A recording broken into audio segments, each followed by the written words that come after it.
Everyone thinks Adam Sandler is harmless. The funny guy. The layback one. The man who laughs things off. Joy Behar thought that, too. What she didn't realize was this. Some people don't explode when they're pushed. They wait. And when they finally speak, the room changes. The studio lights were warm, almost cozy, washing the set in soft autumn colors. The backdrop looked like a quiet park in October. Golden trees, a winding path, calm and harmless. The kind of setting designed to make conversations feel safe.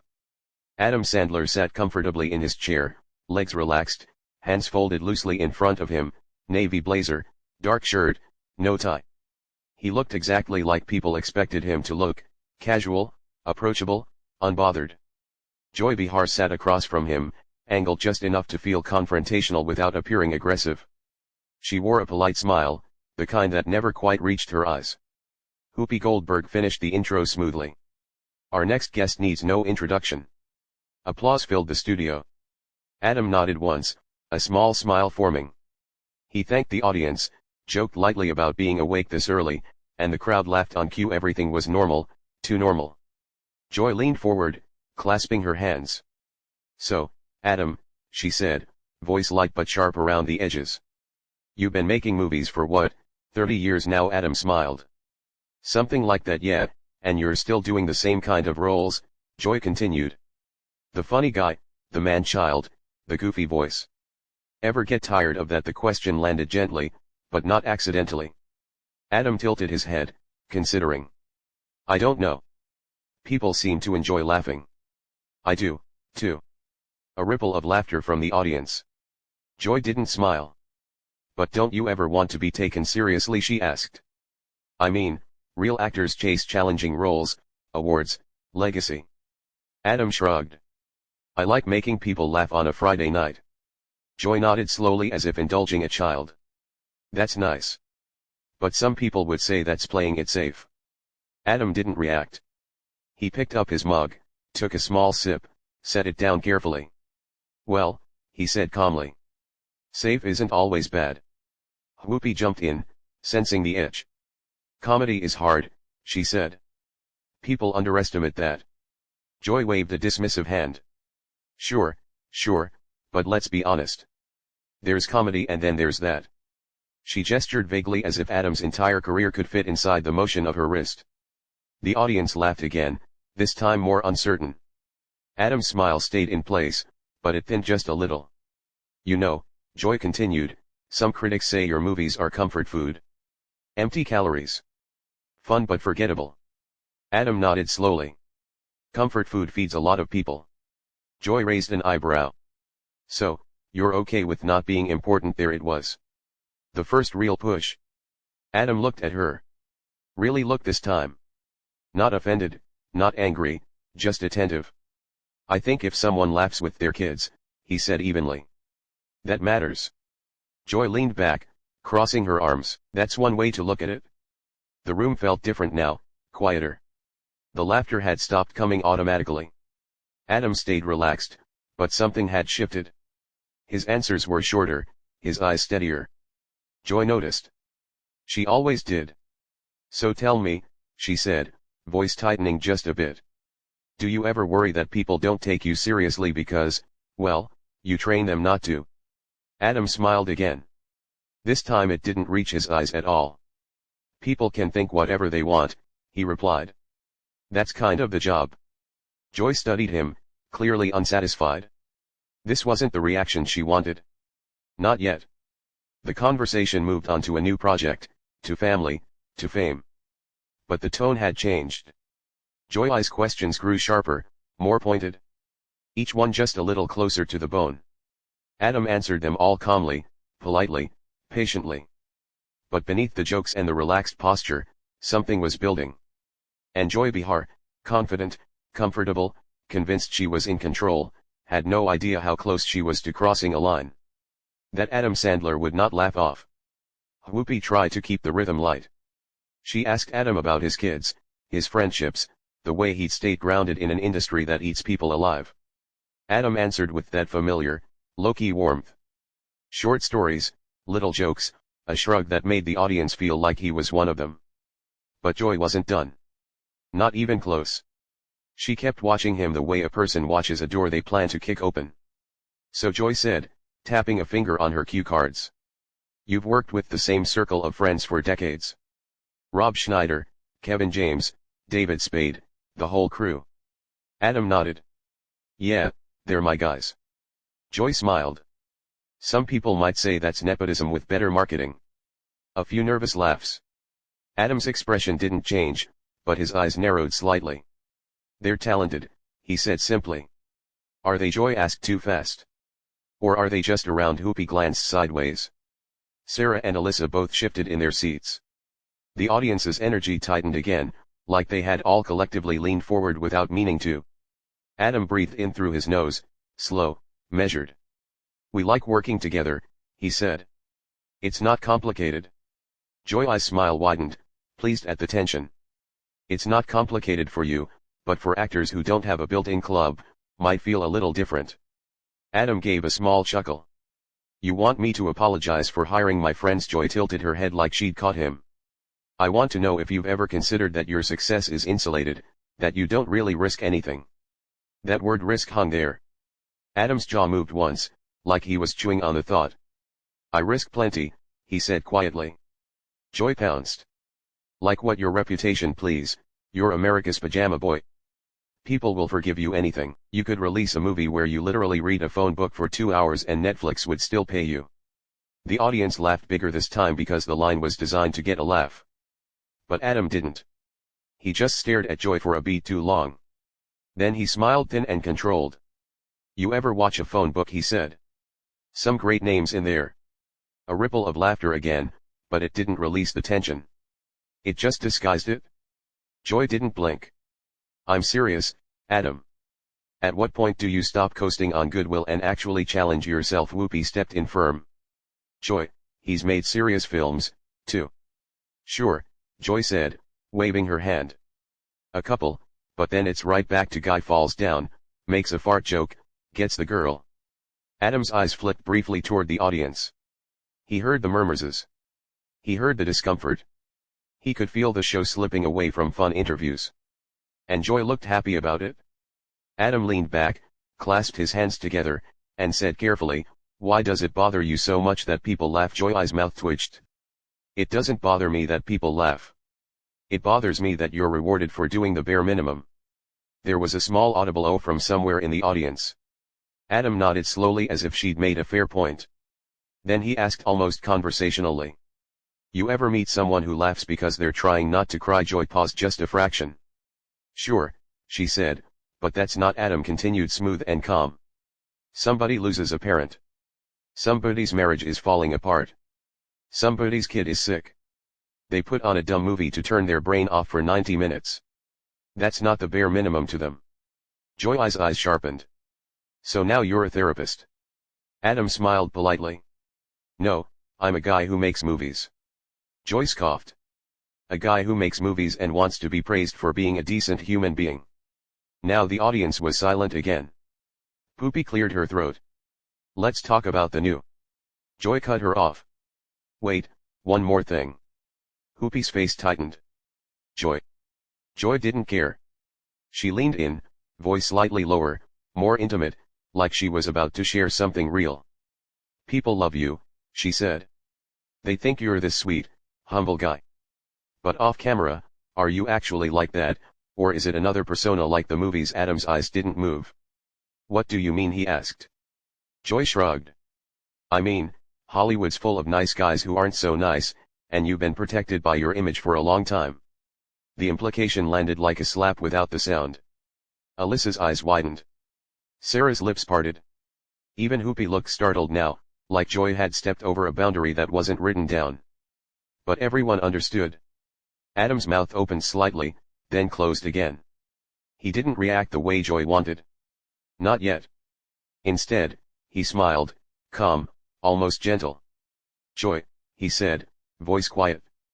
You want to talk about my work or you want to talk about rumors? Joy held his gaze. I want to talk about reality. Adam nodded once. Okay, he said. Then let's talk about reality. The way he said it made the room colder because for the first time, Adam Sandler wasn't joking.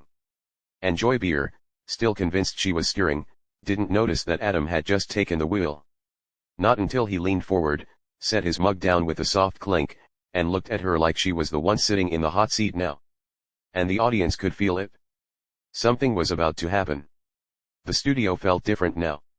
Not louder, not chaotic, quieter. The kind of quiet that happens right before something breaks. Adam leaned forward, elbows resting lightly on the table, hands folded. His voice stayed calm, almost soft. But there was an edge now, a sharpened clarity that hadn't been there before. You said reality, he repeated. So, let's be real. Joy crossed her arms, chin lifted. She was still smiling, but it didn't reach her eyes. By all means. Adam nodded once. Reality is, I've been doing this for over 30 years, and in that time, I've learned something. Joy raised an eyebrow. Oh. Adam looked straight at her. Some people don't want answers. They want reactions. A murmur rolled through the audience. Joy laughed lightly. That's a convenient excuse. No, Adam said, still steady. It's an observation. Whoopi shifted in her chair. Okay, let's Joy cut in again. So, are you saying I'm baiting you? Adam finally smiled, but this time it wasn't friendly. It was precise, controlled. I'm saying, he replied. You're not actually curious about me. Joy leaned forward. You don't get to decide my intentions. Adam didn't flinch. I don't have to. Your questions do that for you. The audience reacted audibly now, an uneasy mix of gasps and scattered applause. Joy's tone sharpened. You came on this show to promote a movie. This is part of the deal. Adam nodded. Sure. Talking about the movie, not my character assassination. Joy scoffed. That's dramatic. Adam tilted his head slightly. Is it? He paused. Let the silence work. Then he continued slower. You called my work lazy. You implied I don't take risks. You suggested my personality might be fake. That's not critique. That's provocation. Joy's smile faded for the first time. I'm allowed to challenge guests. So am I, Adam said calmly. That landed harder than shouting ever could. Joy opened her mouth, then closed it. She wasn't used to guests pushing back without raising their voice, without giving her the satisfaction of outrage. She tried another angle. Let's be honest, she said. Comedy like yours doesn't age well. The culture moves on. Adam nodded. It does. And some people, Joy added, get left behind. Adam's eyes didn't leave hers. Funny thing is, every time people say that, another generation shows up laughing. Applause broke out. Real this time. Joy's jaw tightened. You think popularity equals value? Adam shrugged slightly. I think connection does. Joy rolled her eyes. You sound very comfortable on that moral high horse. Adam smiled faintly. I'm not on a horse. I'm on a chair on your show answering questions you asked. The audience laughed, but Joy didn't. Whoopi finally stepped in firmer now. Joy, maybe we know, Joy said sharply. I want to finish this. Adam exhaled through his nose slowly. Okay, he said. Then let me finish something too. He sat up straighter now. The casual slouch was gone. The warmth was still there, but contained like heat behind glass. You talk about risk, he said. Let me tell you what risk actually is. Joy folded her arms tighter. Risk is putting yourself out there knowing people like you will tear it apart, Adam continued. Risk is being mocked for caring about the audience instead of impressing critics. Risk is choosing joy in a business addicted to cynicism. Joy laughed sharp and dismissive. Oh, please. Adam didn't react. Here's the real part, he said. I don't need you to respect my work. I just need you to stop pretending your disdain is intellectual honesty. The studio went dead silent. Joy's eyes flashed. Excuse me, Adam met her gaze evenly. You don't like what I do. That's fine. But dressing it up as some moral failing. That's lazy.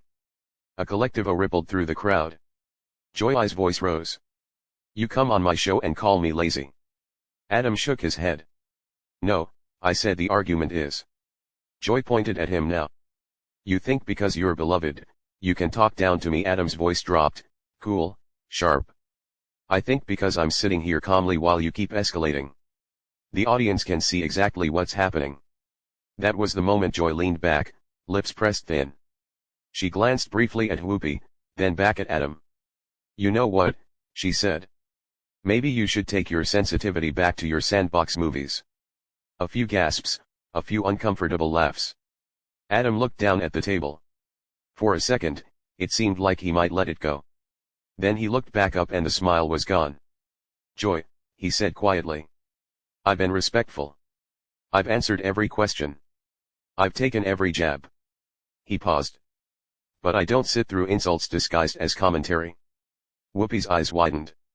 Adam. Adam held up a hand. Not aggressively, calmly.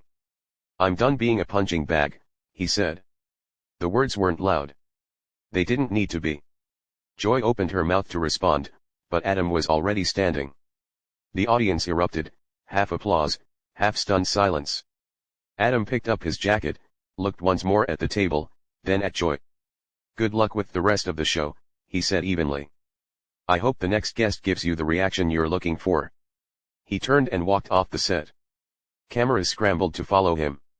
Joy stared after him, stunned, and for the first time that morning, she had nothing to say. The applause didn't stop when Adam Sandler disappeared behind the curtain.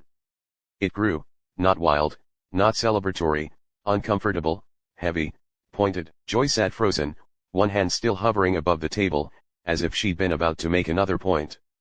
But the moment had already moved past her. Whoopi broke the silence first. Well, she said carefully, eyes following the empty space Adam had left behind. That escalated. Joy forced a laugh. If someone can't handle tough questions, Whoopi turned toward her slowly. Those weren't just tough questions, Joy. The studio went quiet again. Joy shifted in her chair. So now I'm the villain. No, Whoopi replied. But sometimes pushing isn't the same as probing. Joy opened her mouth, then closed it. She glanced toward the audience, expecting support. What she saw instead were divided faces, some stunned, some nodding, some clearly siding with the man who just walked away without shouting, without swearing, without begging to be understood. A producer's voice crackled faintly through the studio speakers, unheard by viewers, but impossible to ignore for the panel. We're moving on. Joy straightened her notes, jaw tight. Fine, let's continue. But the energy was gone. Every joke landed flat. Every transition felt forced. The empty chair beside Joy wasn't just noticeable. It was loud. Backstage, Adam didn't stop walking. A staff member tried to speak. He nodded politely and kept going. No rant, no victory speech, just a quiet exit. By the time the show cut to commercial, clips were already spreading online. Adam Sandler shuts down the view. Sandler walks off after Joy Behar clash. Calm, controlled, final. Joy would later say the interview was spirited. Adam wouldn't comment at all. He didn't need to because sometimes the strongest statement isn't the last word. It's knowing when to leave. Adam Sandler didn't raise his voice. He didn't trade insults. He didn't stay and perform. He stood up and walked away. If you believe silence can hit harder than shouting, if you think respect has a breaking point, and if moments like this say more than any argument, like the video, subscribe to Pressure Point and tell us in the comments, was Adam right to leave, or should he have stayed and pushed back harder? More confrontations, more pressure, more moments where everything changes. See you in the next story. Experienced. I hope you never have to watch everything you've built crumble because of your own choices. I hope you never have to claw your way back from rock bottom while the world cheers for you to fail. But if you ever do find yourself in that position, I hope you meet more compassion than you've shown me today. Because everyone deserves at least that much, even people who've made terrible mistakes, even me. With that, Charlie Sheen walked off the stage with a dignity that seemed to surprise everyone in the studio, perhaps even himself. The audience sat in stunned silence. The cameras kept rolling, capturing Joy Behar sitting at the table with an expression that was difficult to read. Somewhere between defiance and the dawning recognition that she had perhaps gone too far. What had started as a promotional interview for a small independent film had become something far more significant. A man who had been written off as a joke, a cautionary tale, a symbol of self-destruction, had stood up and demanded to be seen as something more. Not a saint, not a victim, just a human being trying to be better than he was. And as the studio fell into uncomfortable silence, one thing was absolutely clear. The man who had once declared himself to be winning had finally learned what winning actually looked like. And it had nothing to do with tiger blood or Adonis DNA. It was simply the quiet courage to keep getting up no matter how many times the world tried to knock him down. What do you think about this incredible confrontation? Was Joy Behar out of line, or was she just doing her job? Drop your thoughts in the comments below. And make sure to subscribe for more stories that will absolutely leave you speechless.